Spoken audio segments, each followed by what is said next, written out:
अस्सलाम वालेकुम।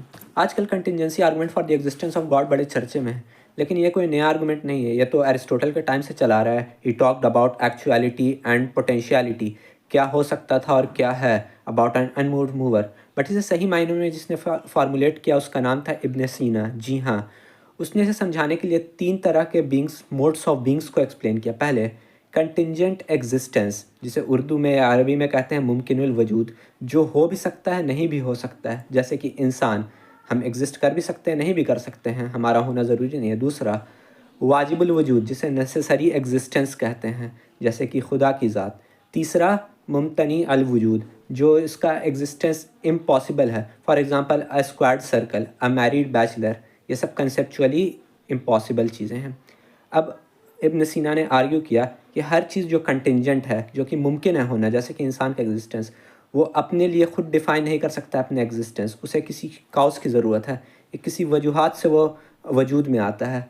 तो इसी तरीके से पूरा यूनिवर्स का हर चीज़ इंक्लूडिंग यूनिवर्स खुद से अपने एग्जिस्टेंस का डिफ़ाइन नहीं करता, वो किसी आउटसाइड सोर्स की उसे ज़रूरत है। तो इस आउटसाइड सोर्स का नाम उसने दिया नेसेसरी बीइंग, जिसे वो गॉड कहता है। अब देखें, कुछ लोग कह सकते हैं फिर तो इस तरह से गॉड का भी कोई एक क्रिएटर होना चाहिए, लेकिन ये एक फॉलेसी की तरफ लीड करेगा, जिसे मैथमेटिक्स में इन्फिनिट रिग्रेस कहते हैं। How is mathematically infinite regress logical fallacy? देखें, आप समझें, एक सोल्जर को कोई कमांड आता है उसके हायर अप से।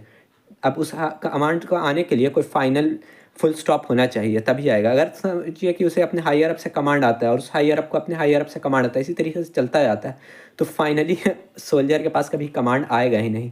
मतलब कि कंटिंजेंट बीइंग एग्जिस्ट नहीं करेंगे, उसे एक फुल स्टॉप पर रुकना पड़ेगा। जहाँ पर रुकता है उसी को हम लोग नेसेसरी बीइंग या गॉड कहते हैं। अब ये कंटिंजेंसी आर्गूमेंट जो है, ये पॉलीथेइस्टिक आइडिया को भी रिफ्यूट करता है। बोले कैसे? अब तो वो नेसेसरी एग्जिस्टेंस है, वो एज अ होल नेसेसरी है।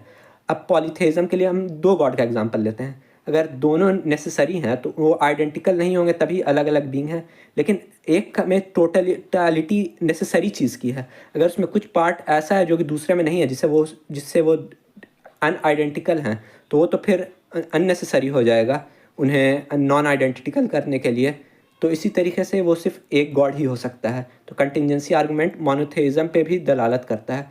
अगर अब बाद में इसे फिर क्रिश्चियंस के थॉमस एक्वाइनास ने भी एक्सप्लोर किया, उसके बाद अर्ली मॉडर्न टाइम में लाइबनिज़ ने थोड़ा और डिफ़ाइन किया, बाद में एनालिटिकल फ़िलासफ़र्स ने इसे मोडालिटी के साथ जोड़ करके और थोड़ा एक्सप्लोर किया, लेकिन बेसिकली इसे इब्न सीना ने दिया। अगर आपको और आर्गुमेंट्स जानने एग्जिस्टेंस ऑफ गॉड के, तो आप कलाम कॉस्मोलॉजिकल आर्गुमेंट्स या इब्न सीना के और भी आर्गुमेंट्स पढ़ सकते हैं, फाइन ट्यूनिंग आर्गुमेंट्स वगैरह। जज़ाकल्लाहु खैरन। Like, follow and subscribe please.